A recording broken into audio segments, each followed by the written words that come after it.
We're going to get started. We finished off with just sort of like one or two slides left talking about experiments. So we're going to finish here, or I guess start here, where we ended talking about advantages and disadvantages of experimental research. So before that, we had talked about our descriptive research. We moved into talking about experimental research, where we're actually manipulating things, not just describing them. And now we're going to talk about sort of why it's beneficial to use experiments and why we might not use experiments. So the biggest advantage and the biggest draw for using experiments is that you can have those cause and effect type conclusions drawn. So we can say that A causes B, that manipulating this factor causes a change in that factor. That kind of power doesn't really come from other types of research. And that's one of those major holdbacks of all of our other types of descriptive methods. So that's the big draw for our experiments. Our disadvantages come from some of the setups that are required to get that cause and effect relationship concluded. So things like the artificial nature of experiments, where we've had to control for all of those external factors, where we've had to standardize and control for as many different things as possible, that leads to these experiments having been conducted in very isolated and controlled lab conditions. So it starts to become a question of what we found in the lab, does it even apply back to the real world, or is it only something that holds true in the lab? So that's always something you need to consider. We also have ethical and practical issues with experiments. I've already probably mentioned it, but there are certain things that you just cannot manipulate. If you want to look at, say, the effect of malnutrition on growth as you get older, you can't assign some children to be malnourished. You would have to use a correlational type setup in order to look at that, where you'd find people who had happened to have been raised malnourished and see how they've come out at the end, but you can't manipulate that. There's also practical issues where there are certain things that you just can't manipulate. There are certain things that just can't be adjusted the way you want them to. Some things sort of co-vary where you can only, by changing one thing, it automatically changes another in a way that's fundamental to experiments. But yeah, we always want to consider what you can and can't, and what you should and shouldn't manipulate. So those are our disadvantages. And then when we get to the end, once we have results, do we actually trust those experimental results? And that's possibly one of the strangest typos that I've ever done, because E and O are nowhere near each other on the keyboard. So I left it because it was baffling. But yes, do we trust our experimental results? And there's two things that we can look at if we're asking this kind of a question. The first that we can look at is internal validity. And this is the degree to which results can be attributed to the independent variable and not some other explanation, which is their fancy way of saying, how sure are we that the results that we got were driven by our manipulations of the independent variable versus literally any other confounding variable that might be involved. So if we have high internal validity, we are very sure that the results that we saw were happening because of our manipulations. So the manipulations of our independent variables are responsible for the differences in the dependent variable that we measured in the experiment. If we have low internal validity, then we're not so certain about that causal relationship. And because experiments, the whole point is to get that causal relationship, having low internal validity can be a huge problem, because you observed some result, but we're not sure why. We're not sure what was driving it, because we're not positive that it was our manipulations that caused it. So usually when you hit that point, you have to rethink your experiment and try again. But if you do have good internal validity, then we can move on to our second consideration, and this is external validity. So if we tested what we think we were testing and our results are related to what we were doing, then we want to ask about the degree to which our results can be generalized to other people across settings and across time. Now, we've already kind of sneakily talked about external validity when we were talking about getting a representative sample from our population. So we had said that if we can get a good representative sample, a sample that is sort of proportionally comparative to our larger population, then we should be able to apply the results of what we measured in our sample and generalize those results to that larger population. That's basically saying that if we can get a good representative sample, we probably have good external validity. It's a little bit more complicated than that when we get into it, because we can care about not just our population, but sort of other time spans and other places and stuff like that. But for the most part, that's what we care about for this course. So if we have good external validity, then our sample lets us get results that we think that we can apply to our larger population as a whole. We also talked about those situations where having an unrepresentative sample can be okay, where we would have low external validity, but we're okay with it. So in this case, having low external validity isn't the worst case scenario. We can get around it by those other methods we talked about, things like comparing with other studies, using those meta-analyses where we condense and combine across studies. But having something like low internal validity is going to be problematic. So we want to keep in mind sort of what it means to have high and low for each of these and how they differ from one another. Okay, and so if we're talking about what do the results mean, I suppose we should also talk about how we get these results. And that's where statistics come in. So for us, we're going to talk about statistics as using mathematics to organize, summarize, and interpret numerical data. Now, for those of you who have taken stats classes before, you're going to find that this is a very simplified, basic version. So you might know quite a bit more detail than what we cover here, but I like to keep it at the level that is relevant for how we talk about stuff in the class.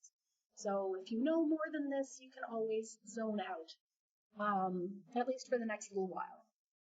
So we're going to talk about two basic types of statistics. We have descriptive statistics, which you might guess are all about describing your data. So it's how we organize and summarize data in a useful way. In a lot of cases, we're going to have visual representations of our data because as humans, we respond really well to visual representations. It's a lot easier to glance at a graph than, say, a chart with all of our scores for an experiment. So descriptive statistics, most of what we're going to see are graphs or points that we're talking about graphs for the most part. With inferential statistics, that's what most people tend to think of when they think of statistics. And this is how we interpret data and draw conclusions from that data. So when we see that something has been deemed statistically significant, or it is significantly different from some other value, we're using inferential statistics to make that judgment. So descriptive is just talking about and presenting the data, and inferential is when we're making inferences or comparisons, drawing conclusions about our data. And so we're going to start with the descriptive side of things. And one of the big things that we talk about when describing our data, the easiest thing to point out, is some kind of measure of central tendency. Where's the middle of our data? And so you've probably heard of mean, median, and mode. Those are three ways of describing the center of our data. And in psychology, we can actually find uses for all three of these. So the first is the mode, and the mode occurs most often. So it is the most frequently seen value. And so we have our graphs here, and unlike most graphs that you'll see in this course, these are very vague, unlabeled graphs. So these are going to be sort of standard frequency distributions. So if it helps you envision what we're looking at, if you think of our x-axis, our horizontal axis, that's going to be the measure probably of our dependent variable. So maybe we're looking at IQ. That's a nice one to measure. So we're going to have some IQ scores along the bottom. And then our y-axis, the vertical axis, is going to be frequency, or sometimes density. And that's basically a measure of how many people got that score. So if we look at our first graph, the mode graph, that highest peak is showing what IQ score highest number or highest proportion of people in our sample scored that number. So that mode is always going to show us the peak of that frequency curve because the peak is the most frequently occurring number. So that's a nice and easy one. And we'll find that the mode is always easy to locate because of that peak. That's the point. It's easy to find. You can point at it fairly quickly. The other two measures might move around a little bit depending on the shape of your data. But we're going to talk about that movement in just a little bit. Our second number is the median. And for this one, I remember it because that concrete barrier that goes down the middle of a highway is called a median. So it's the middle of the road. And so our median, in terms of data, is going to be our middle of the road number. So if you put all of our IQ scores in order from smallest to largest, and then find the center of our data, the number that's at the middle is our median. Now, if you've encountered this before, if you're thinking, if you have an even number of numbers, so say we have 10 people's IQ scores, there isn't a single value as a center. You have two values that are at the middle. So the standard approach is to add them together and divide by 2, but it kind of depends. So the median is that middle value, however we get it, and typically we'll use, say, an odd number of observations to make questions easier for this kind of a course. But yeah, the median can be based on the distribution of our data. Our last type of central tendency is the mean or the average. This is the one that you are probably most familiar with. The average is what happens when you add together all of your scores and divide by the number of observations. So if we have 50 IQ scores, you would add all 50 scores together and divide by 50 to get the average IQ for the whole population. And again, the mean can be shifted or biased by the distribution of our data. And we'll look at that when we get into skew.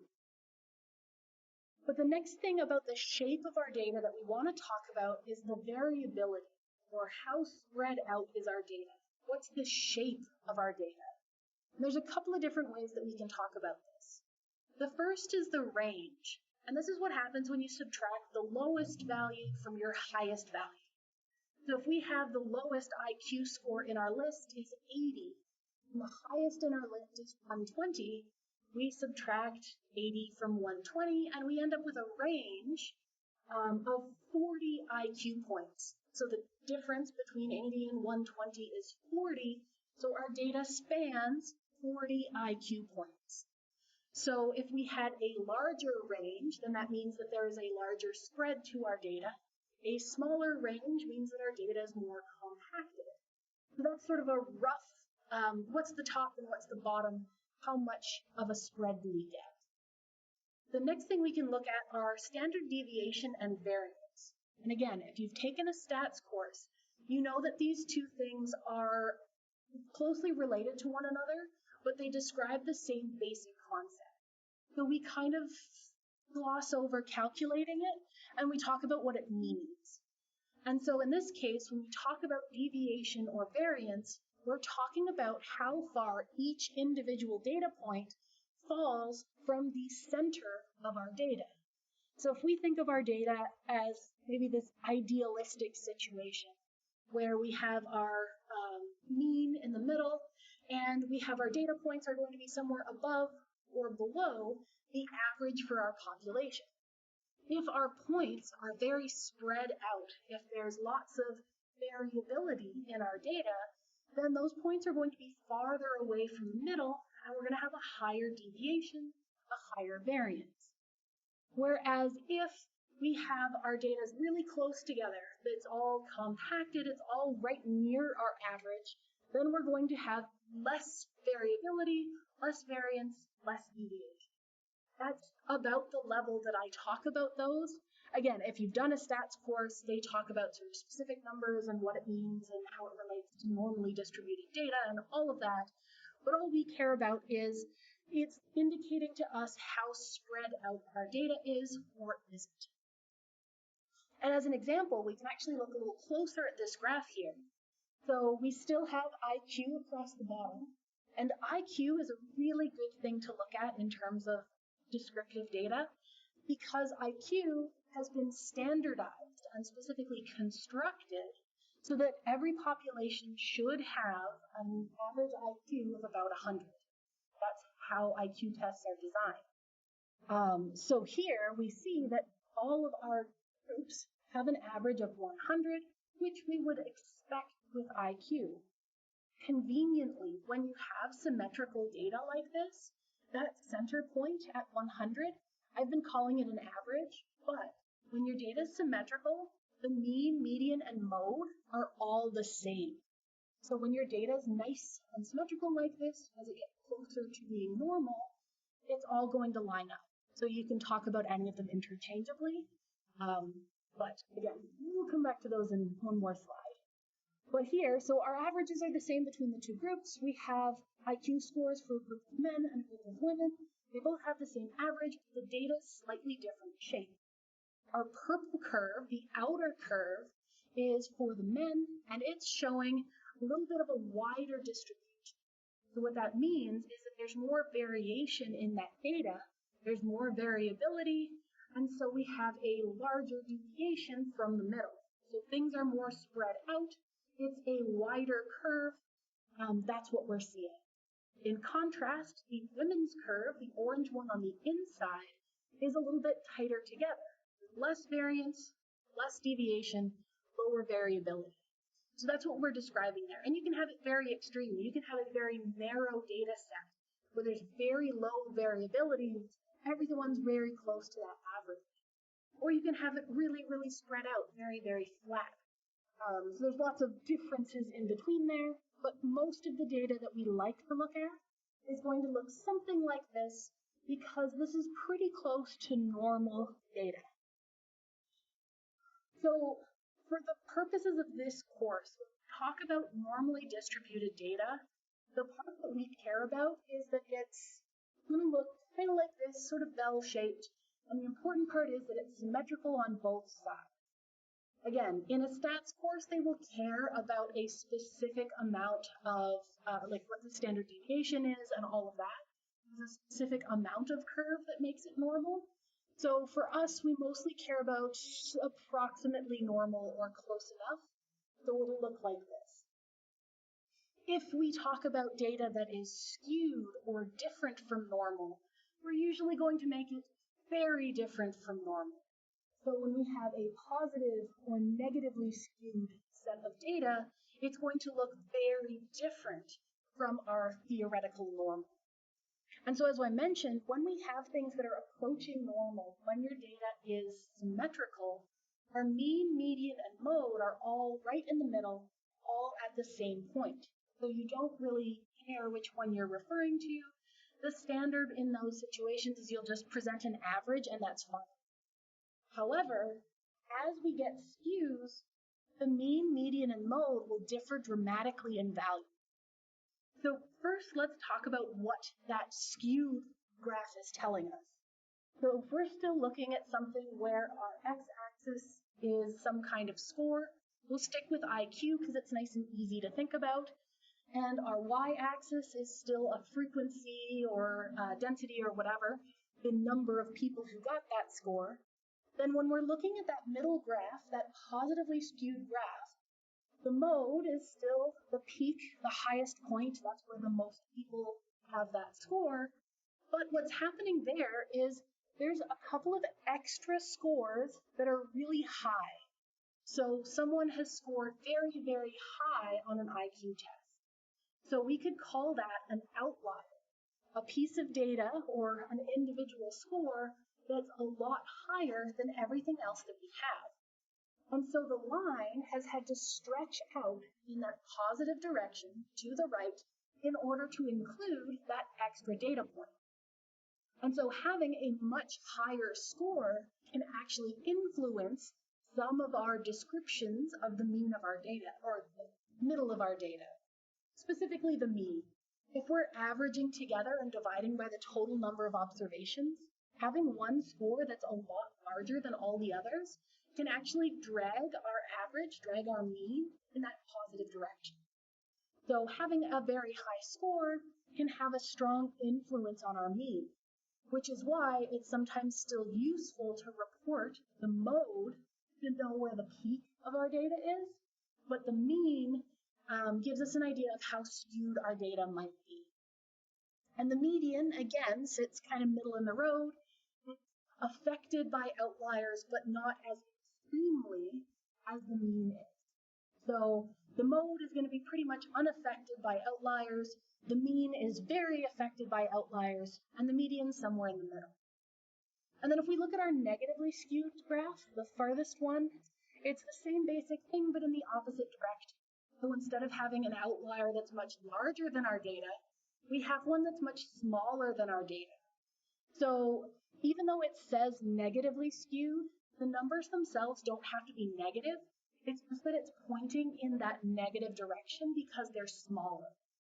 So if that tail trails off to the left, then it's going to be a negative skew. So we have a number that's much smaller than the rest of your data. So that tail goes off in that negative direction. And again, mean is highly affected by that much lower value. Median's a little bit affected by it, and mode stays where it's at. All right. And so while we're talking about graphs and distributions and moving around of data, let's talk about the sort of big rule in data, how we make judgments with data. And again, very simplistic terms. So you may have already heard about the 5% rule, usually said as we're looking for a P of 0.05. So that's the standard, and that's actually kind of an arbitrary rule. If you continue on taking statistics, the higher up you get in statistics, the more you realize that that's not necessarily the best way to go. There's currently a huge debate in the field as to whether we should be using parametric statistics or not. It's a lot of fun. I teach an upper level stats course. We have debates about it. But for the most part, we're going to use the standard 5% rule.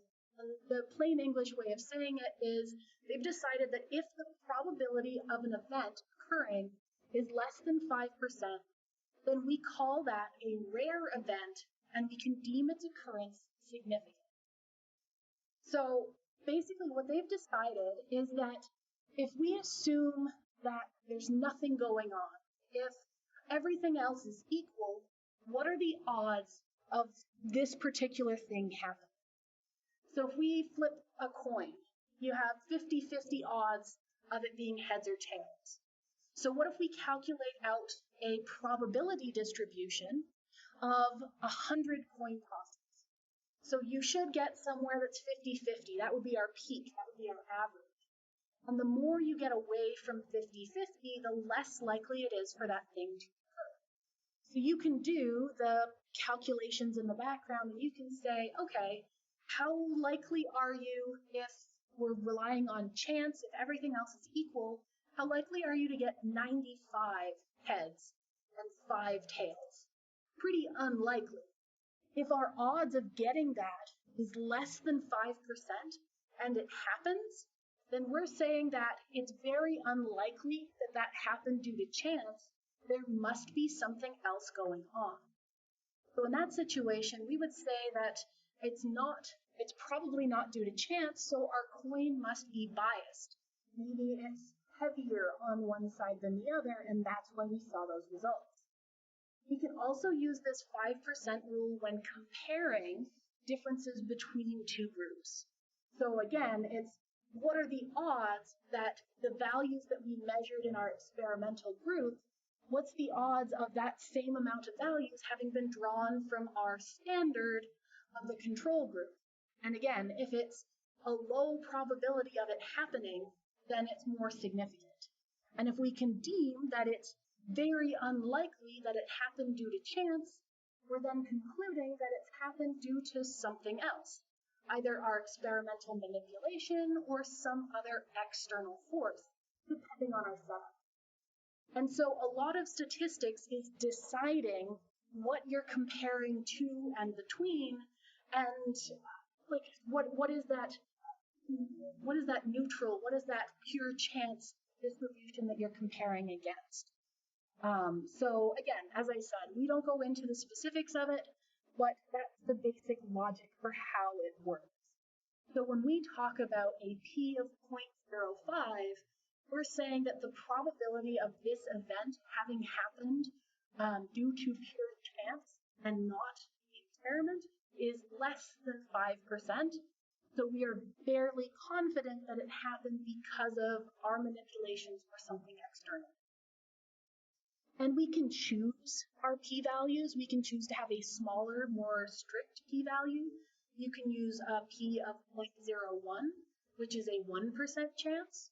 Or you can be less strict. You can use a p of 0.1, which is a 10% chance. So it can kind of go either way. But that's determined by each individual setting up their data. All right. So that is sufficient for statistics. As I said, we keep it very, very abstract. And like I said before, I don't get you to like calculate variation or anything like that. I get you to sort of interpret stuff at the same level that we've talked about. So if I mention that we've decided that there's a 3% chance of this observation having been observed when nothing else is going on, what would you conclude? 3% is smaller than 5, so we'd say that it's probably due to something else. Okay, so that's the experimental statistics side of things. Next, I want to start talking about correlations. And again, we've already kind of hinted at correlations early on, especially when I was making it clear the difference between descriptive methods and correlational research. So I stated that correlations can be run using stuff that you gathered with descriptive methods, but not all descriptive methods are automatically correlational. So with descriptive methods, that's when we're just measuring things sort of in the wild somehow. We're collecting data without manipulating. Correlations are specifically looking for an association between two or more measured variables.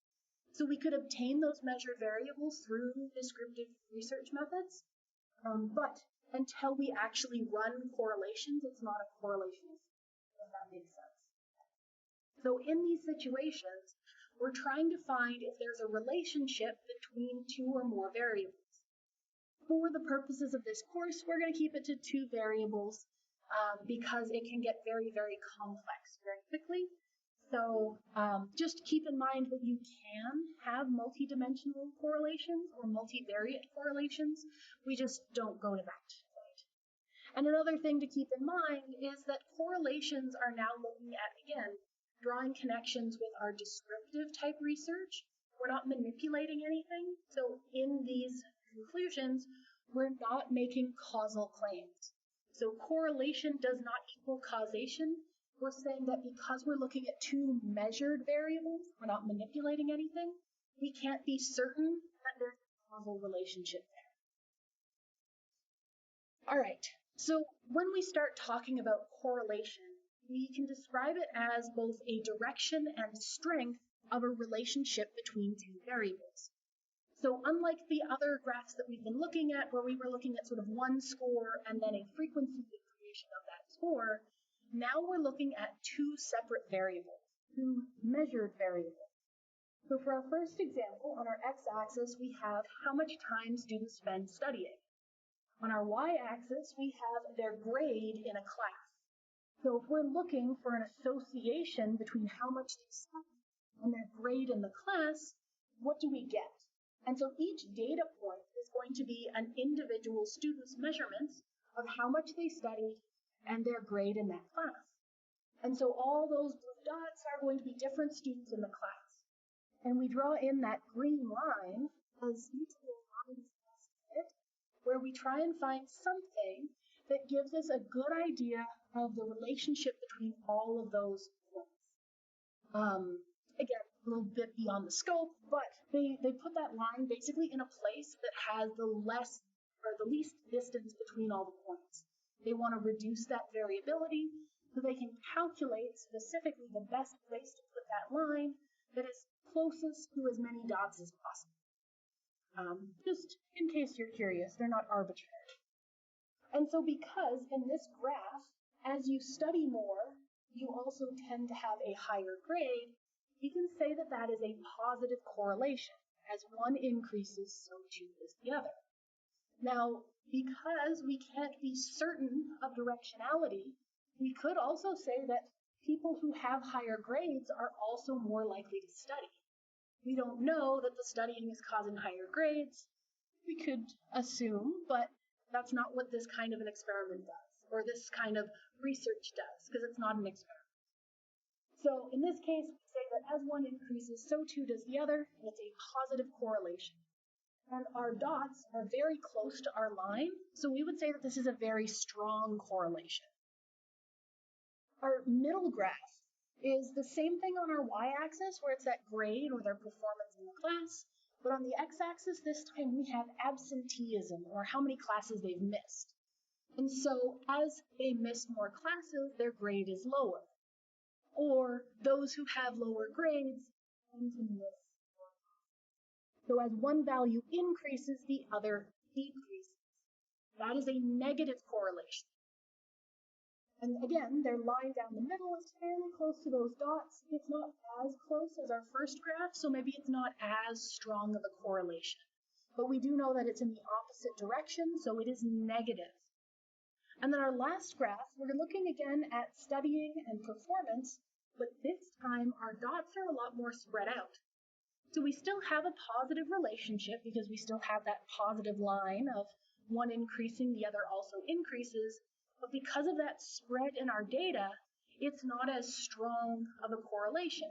So more spread, more variability there means less strong of a correlation. Now, if that hasn't all sunk in yet, that is not a problem. I know that these are kind of weird concepts to grasp, so we have a bunch of slides going over this another couple of times just to make sure it's sunk in. So let's look at the actual numbers that we can assign to these correlations. We can talk about a correlation coefficient, which is sometimes called R. This describes the relationship between those two variables, and it describes it in terms of both strength and direction. So a correlation coefficient is going to range somewhere between -1 and +1. So that's what that visualization at the bottom is for. So the sign, whether it's a positive or a negative in front of our number, tells us if it's a positive or negative correlation. Is it that as one increases, so too does the other? Or is it as one increases, the other decreases? That's what the sign tells us. The absolute value is going to tell us how strong of a correlation it is. So if we look at 1, that is as strong of a correlation as it can be. It doesn't matter if it's positive or negative. A correlation coefficient of 1 is an absolute positive correlation, or it's not a positive, it's an absolute correlation. It can be an absolute positive or an absolute negative, but it just means that all of our dots are right on that line. When we get towards 0, 0 is the weakest correlation. That is no correlation at all.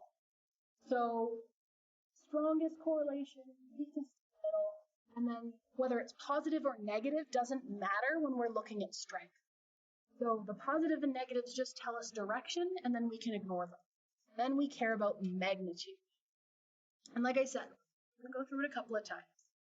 So for our positive correlations, we're saying as one variable increases, so too does another. But keep in mind, if you look at that data, so we have that graph that goes upward, sort of in that direction. If you think about it the other way, and we looked at it as one variable decreases, the other one also decreases. So you usually see it noted as an increase in one is associated with an increase in the other. But any time that that direction matches.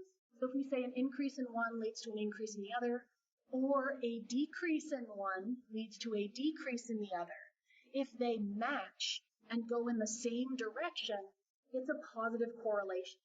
So don't be fooled by if we use the decrease and decrease. So we can have something like, the more birds I have, the happier I feel. The more I study, the higher my grade. And for that, we would have an R larger than 0 all the way up to positive 1. So any of those positive values, that's a positive correlation. Negatives are an increase in one relates to a decrease in the other, or a decrease in one relates to an increase in the other. If your directions don't match, then it's a negative correlation. So the more work I have, the less happy I am. And that's going to be somewhere smaller than 0 down to negative 1.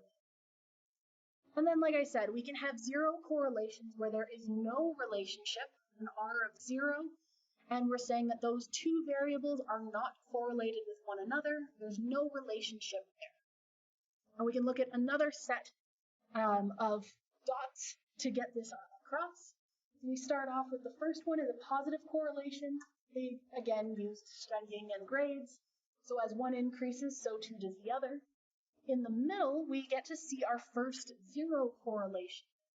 So in that cloud, they're pretty spread out randomly. And if we try to fit a line to that data, there isn't a logical place to put it. Unlike the first and the last graphs, where we can kind of figure out where the line goes, this middle one, there's no good place for a line. So that tells us that there really isn't a good association. There isn't a good pattern in that data. So there's 0 correlation. There's no relationship between those two variables. And then the last one is a negative correlation. So they went with hours of TV watched and grade instead of days missed, but the same basic negative relationship there. And so if I wanted to go back to our first graphs, now that we have the terms that we could use to talk about these, we might say that this first one, so we know that that would be a positive correlation. And our dots are fairly close to the line, so that's probably an R of positive 0.9 or so. The middle one is a negative correlation, and the dots are a little bit more spread out. So maybe that's an R of negative 0.8 or negative 0.85, somewhere around there. So a little bit less strong than the first one, and in the opposite direction. And then our last one is a positive relationship again, but it's very, very spread out. So that would probably be an R of positive 0.3, a much weaker correlation, closer on the scale to the 0 than the 1, but still in that positive direction. And so typically when I give you questions about correlations, I like to let you know, I don't give you graphs or images on tests. There is no way to reliably photocopy images, and that's just mean. So what I like to do is I'll give you some kind of description. I'll say as this variable increases or decreases, this other variable increases or decreases. What kind of a relationship is it? Or I'll give you a list of R coefficients. What are those correlation coefficients? And I might ask you which ones are positive, which ones are negative, or which of them listed here is the strongest or the weakest. So I need you to be able to tell the difference between positive and negative and the magnitudes as they relate to strength.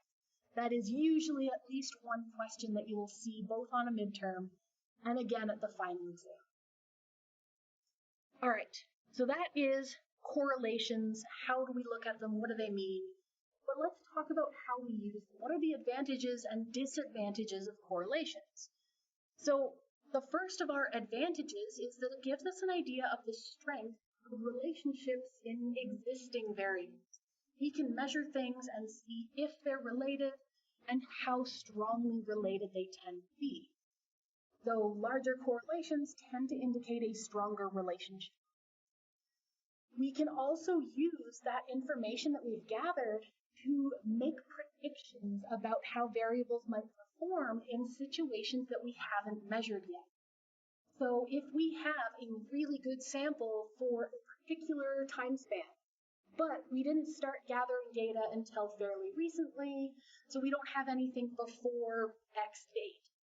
If we have a nice line of best fit, if we can get an equation for that line, and it's a strong correlation, so that line is a very good predictor of our data points, then we could extrapolate and make some assumptions backwards. We can have sort of a best guess about what those values should have been in the past. And the same thing into the future. So if you've seen any of the graphs showing, say, projected CO2 levels in the atmosphere, that would be an adaptation on correlation projection. So they have data for right now, and based on some best guessing, this is where they think it's going to go in the future. Of course, those are a little bit less linear than what we've talked about, but the principle holds.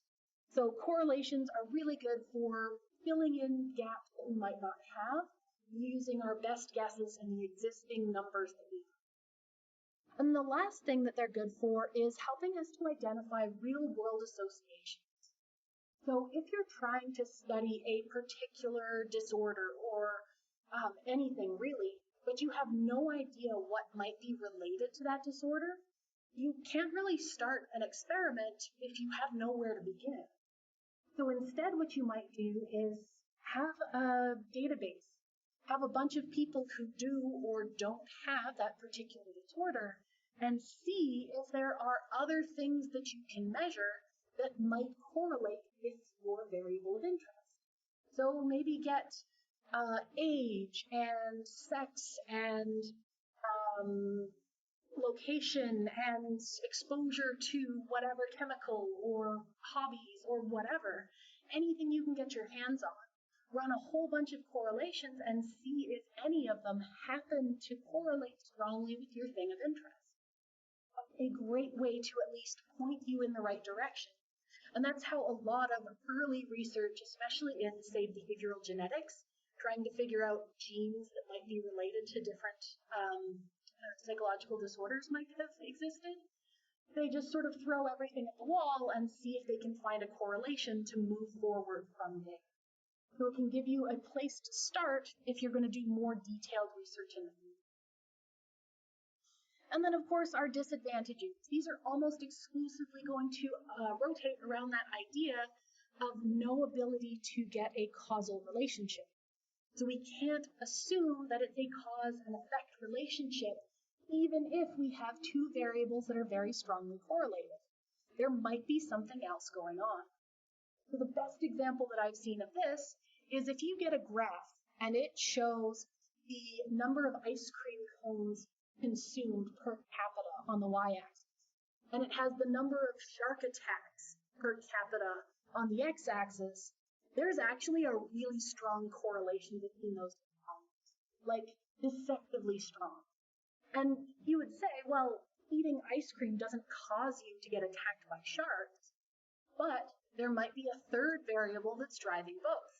So if you think about it, the temperature outside, the season, can affect both of those variables. When it's summer, when it gets warmer out, people eat more ice cream.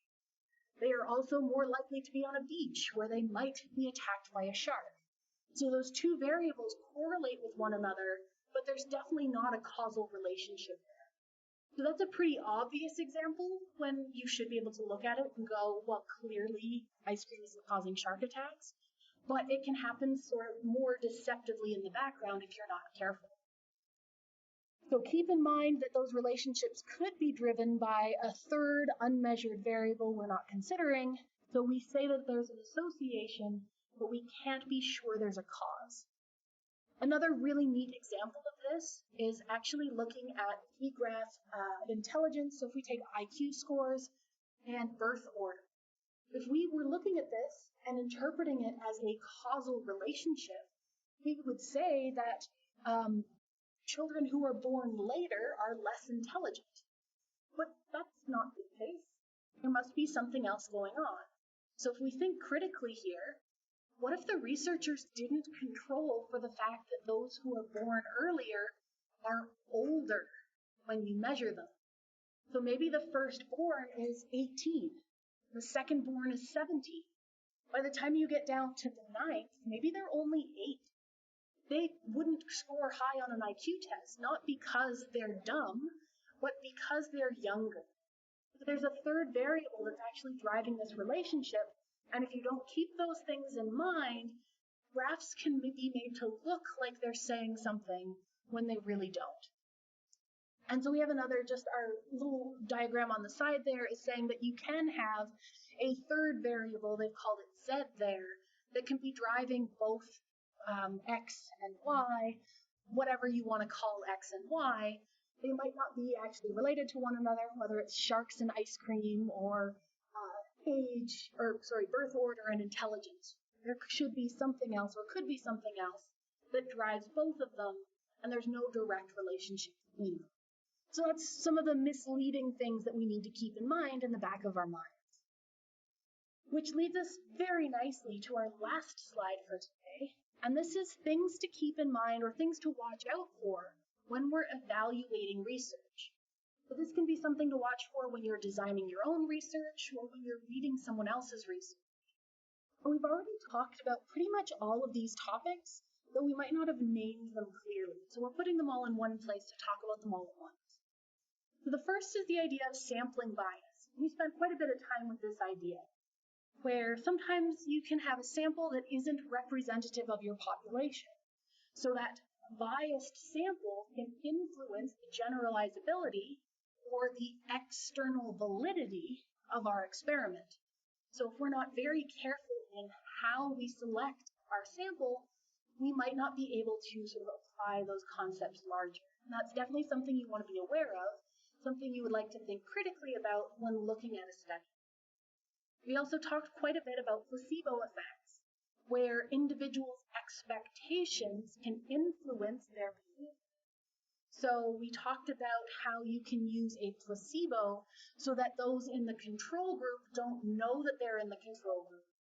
And then any difference between the control and the experimental group should be due to actually whether they got the drug or not their expectations of what they should experience. We also have to keep in mind some of the distortions or biases that can exist, especially in self-reported data. Psychology is especially susceptible to this kind of bias because we do rely often on self-reported data, which means that we ask people to tell us what they think or how they feel. If it's not a concrete measure, like heart rate or skin conductance, then there's the chance that the answer that we're getting isn't completely accurate. So we talked about social desirability bias, which is when people answer questions in a way to look good. We can also have response sets. So I think we talked about this one but didn't name it. So this is what happens when people are filling out a survey and they have a tendency to answer those survey questions in a pattern. So the most common ways that we'll see is that they'll either answer neutrally. So if you have on a scale of like 1 to 5, how much do you agree or disagree with the statement? They might pick 3 all the way down and be neutral on everything. That's not helpful. Or sometimes you have people who are at the extremes. They either strongly agree or strongly disagree with every single statement. So as a researcher, you have some sort of sneaky ways to get around that. Sometimes you can ask inverted questions. So at the beginning, I might ask, how strongly do you agree with the statement that cake is better than pie? And then later on, I would say it in reverse, that pie is better than cake. If you're actually reading and answering the questions properly, you should answer opposite. But if you're using a response set, if you're responding sort of generically, then you would answer the same even though the statement's neutral. We also have a halo effect, and this is when sort of your prior experiences make you change your perception. So this is easier to illustrate using an example. So let's say that you do a really boring experiment. You have to click on numbers on a screen for a really long time, and it's really dull and boring, and it takes lots of time. But at the end, the experimenter tells you that you'll make $5 for every person that you get to come in and do the experiment. So they tell people that it wasn't that bad, it's a little tedious, but it's fun, you'll enjoy it, it'll be fine. because you don't want to think of yourself as a bad person, you'll start sort of adjusting your remembering of the event to match what you're saying, because I wouldn't lie that it's saying that it's not so bad even though it was awful, so it must not have been that bad.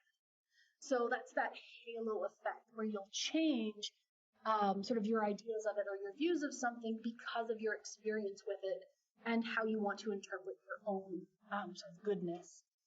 And the last is experimenter bias. And this, again, is that issue where experimenters may be more inclined to interpret neutral or ambiguous data to support their hypothesis.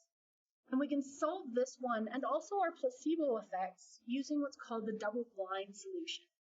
So that's when you have neither the experimenter nor the person in the experiment know who's a control and an experimental participant.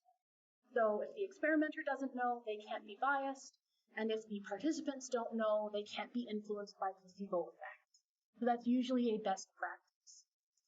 And so we'll pick up next time. We have 3 more slides talking very briefly about ethics and psychology, but we'll do those at the beginning of next